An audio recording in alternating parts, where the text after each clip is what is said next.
Në gjykatën themelore në Prishtinë është mbajtur seanca gjyqësore ndaj 3 të akuzuarve për vrasjen e Liridona Ademajt më 29 nëntor 2023.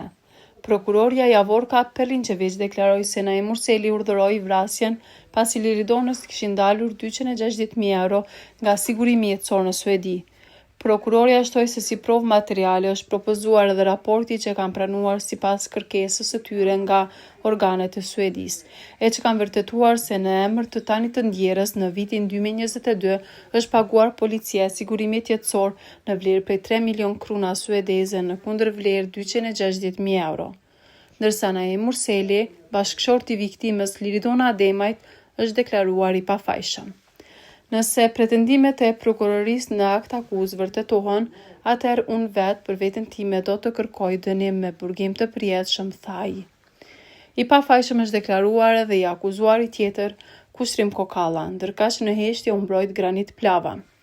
Prokuroria themelore në Prishtinë më 15 janar 2025 ka ngritur akt akuzë ndaj Naim Murselit, Granit Plavës, Kushtrim Kokallës dhe Tom Dodajt.